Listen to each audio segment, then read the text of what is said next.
श्रीमद्भगवत गीता महात्म्य सहित मोटे अक्षरों में हिंदी टीका सहित गीता प्रेस गोरखपुर। पद्म पुराण अंतर्गत प्रत्येक अध्याय के महात्म्य सहित श्रीमद्भगवत गीता मोटे अक्षरों में हिंदी टीका सहित त्वमेव माता च पिता त्वमेव बंधुश्च सखा त्वमेव विद्या द्रविणं त्वमेव सर्वं मम देव देव। गीता प्रेस गोरखपुर। निवेदन। सर्वसाधारण को गीता की अमोघ महिमा का ज्ञान कराने के लिए यह सरल सटीक संस्करण प्रकाशित किया गया है। इसमें गीता के प्रत्येक अध्याय का महात्म्य, मूल पाठ और उसके साथ ही उस अध्याय का सरल भाषा में अर्थ भी दिया गया है। स्त्रियों, बालकों और वृद्धों की सुविधा के लिए महात्म्य और अर्थ मोटे टाइपों में दिया गया है। यह महात्म्य पद्म पुराण के उत्तरखंड अध्याय 175 से अध्याय 192 तक से लिया गया है। प्रकाशक।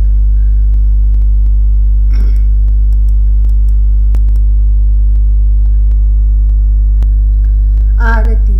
ओम जय जगदीश हरि, प्रभु जय जगदीश हरि, मायातीत महेश्वर मन वच बुद्धि परि। ओम जय जगदीश हरि, आदि अनादि अगोचर अविचल अविनाशी, अतुल अनंत अनामय अमित शक्ति राशि। ओम जय जगदीश हरि, अमल अकल अज अक्षय अव्यय अभिकारी, सतचित सुखमय सुंदर शिव सत्ताधारी। ओम जय जगदीश हरि, विधि हरि शंकर गणपति सूर्य शक्ति रूपा, विश्व चराचर तुम ही जग भूपा। ओम जय जगदीश हरि, माता पिता पितामह स्वामी सुहृद भरता, विश्वोत्पादक पालक रक्षक संहर्ता। ओम जय जगदीश हरि, साक्षी शरण सखा प्रिय प्रियतम पूर्ण प्रभो, केवल काल कला निधि कालातीत विभो। ओम जय जगदीश हरि, राम कृष्ण करुणामय प्रेमामृत सागर, मनमोहन मुरलीधर नित नव नट नागर। ओम जय जगदीश हरि, सब विधिहीन मलिन मति हम अति पात की जन, प्रभु पद विमुख भागी कलि कलुषित तन मन। ओम जय जगदीश हरि, आश्रय दान दयार्णव हम सबको दीजे, पाप ताप हर हरि सब निज जन कर लीजे। ओम जय जगदीश हरि।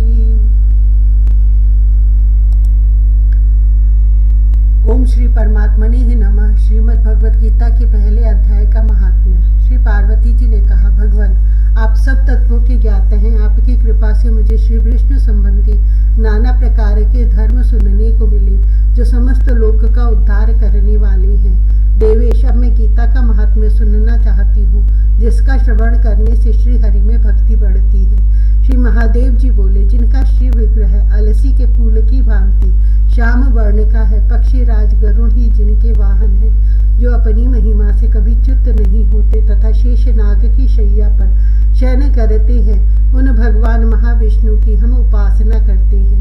एक समय की बात है, मुरदैत्य के नाशक भगवान विष्णु शेष नाग के रमणीय आसन पर सुखपूर्वक विराजमान थे। उस समय समस्त लोगों को आनंद देने वाली भगवती लक्ष्मी ने आदर पूर्वक प्रश्न किया। श्री लक्ष्मी जी ने पूछा, भगवान आप संपूर्ण जगत का पालन करते हुए भी अपने ऐश्वर्य के प्रति उदासीन से होकर जो इस क्षीर सागर में नींद ले रहे हैं, इसका क्या कारण है? श्री भगवान बोले, शिवमुखी मैं नींद नहीं लेता हूँ, अपितु तत्व का अनुसरण करने वाली अंतर्दृष्टि के द्वारा अपने ही माहेश्वर तेज का साक्षात्कार कर रहा हूँ। देवी, यह वही तेज है जिसका योगी पुरुष कुशाग्र बुद्धि के द्वारा अपने अंतःकरण में दर्शन करते हैं तथा जिसे मीमांसक विद्वान वेदों का सार तत्व निश्चित करते हैं। वह माहेश्वर तेज एक अजर प्रकाश स्वरूप आत्म रूप रोग शोक से रहित अखंड आनंद का पुंज निष्पंद निरीह तथा द्वैत रहित है। इस जगत का जीवन उसी के अधीन है, मैं उसी का अनुभव करता हूँ। देवेश्वरी, यही कारण है कि मैं तुम्हें नींद लेता सा प्रतीत हो रहा हूँ। श्री लक्ष्मी जी ने कहा, ऋषिकेश, आप ही योगी पुरुषों के ध्येय हैं। आपके अतिरिक्त भी कोई ध्यान करने योग्य तत्व है, यह जानकर मुझे बड़ा कौतूहल हो रहा है। इस चराचर जगत की सृष्टि और संहार करने वाले स्वयं आप ही हैं। आप सर्व समर्थ हैं। इस प्रकार की स्थिति में होकर भी यदि आप उस परम तत्व से भिन्न हैं तो मुझे उसका बोध कराइए। श्री भगवान बोले, प्रिय, आत्मा का स्वरूप द्वैत और अद्वैत से पृथक, भाव और अभाव से मुक्त तथा आदि और अंत से रहित है। शुद्ध ज्ञान के प्रकाश से उपलब्ध होने वाला तथा परमानंद स्वरूप होने के कारण एकमात्र सुंदर है। वही मेरा ईश्वरीय रूप है। आत्मा का एकत्व ही सबके द्वारा जानने योग्य है। गीता शास्त्र में इसी का प्रतिपादन हुआ है। अमित तेजस्वी भगवान विष्णु के ये वचन सुनकर लक्ष्मी देवी ने शंका उपस्थित करते हुए कहा, भगवान, यदि आपका स्वरूप स्वयं परमानंदमय और मनवाणी की पहुंच के बाहर है तो गीता कैसे उसका बोध कराती है? मेरे इस संदेह का निवारण कीजिए। श्री भगवान बोले, सुंदरी सुनो, मैं गीता में अपनी वर्णन करता हूँ। क्रमशः 5 अध्यायों को तुम 5 मुख जानो, 10 अध्यायों को 10 भुजाएं समझो और 1 अध्याय को उदर और 2 अध्यायों को दोनों चरण कमल जानो। इस प्रकार यह 18 अध्यायों की वांग्मयी ईश्वरीय मूर्ति ही समझनी चाहिए। यह ज्ञान मात्र से ही महान पातकों का नाश करने वाली है।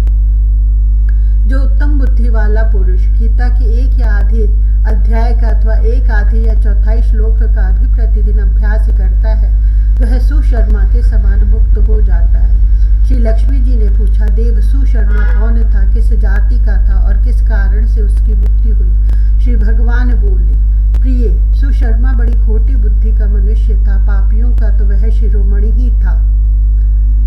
उसका जन्म वैदिक ज्ञान से शून्य एवं क्रूरतापूर्ण कर्म करने वाले ब्राह्मणों के कुल में हुआ था। वह न ध्यान करता था, न जप, न होम करता था, न अतिथियों का सत्कार। वह लंपट होने के कारण सदा विषयों के सेवन में ही आसक्त रहता था।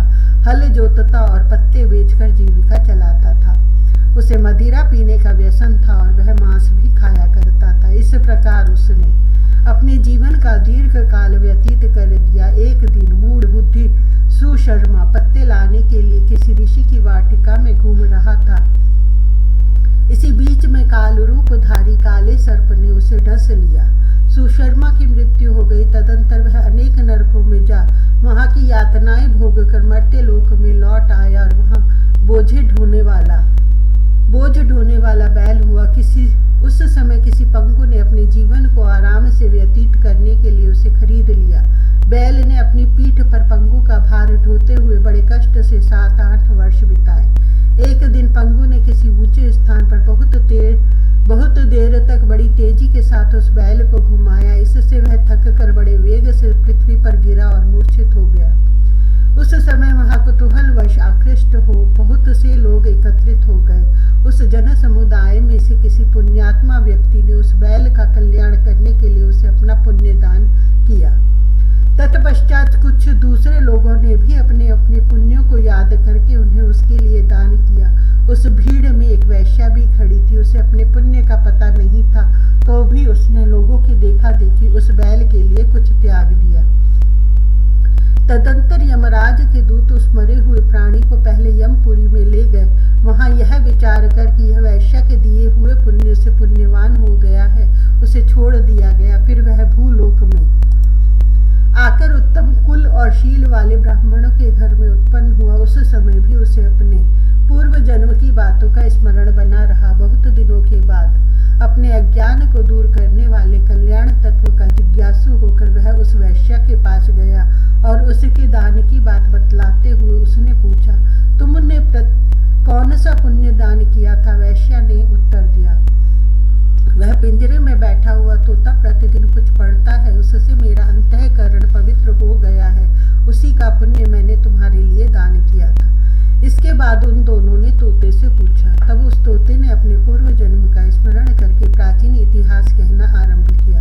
शुक बोला, पूर्व जन्म में मैं विद्वान होकर भी विद्वता के अभिमान से मोहित रहता था। मेरा राग द्वेष इतना बढ़ गया था कि मैं गुणवान विद्वानों के प्रति भी ईर्ष्या भाव रखने लगा। फिर समय अनुसार मेरी मृत्यु हो गई और मैं अनेकों लोकों में भटकता फिरा। उसके बाद इस लोक में आया। सदगुरु की अत्यंत निंदा करने के कारण तोते के कुल में मेरा जन्म हुआ। पापी होने के कारण छोटी अवस्था में ही मेरा माता पिता से वियोग हो गया।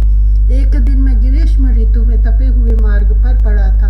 वहां से कुछ श्रेष्ठ मुनि मुझे उठा लाए और महात्माओं के आश्रम के भीतर एक पिंजरे में उन्होंने मुझे डाल दिया। वहीं मुझे पढ़ाया गया। ऋषियों के बालक बड़े आदर के साथ गीता के प्रथम अध्याय की आवृत्ति करते थे। उन्हीं से सुनकर मैं भी बारंबार पाठ करने लगा। इसी बीच में एक चोरी करने वाले बहेलिये ने मुझे वहां से चुरा लिया। तत्पश्चात इस देवी ने मुझे खरीद लिया। यही मेरा वृत्तांत है जिसे मैंने आप लोगों से बता दिया।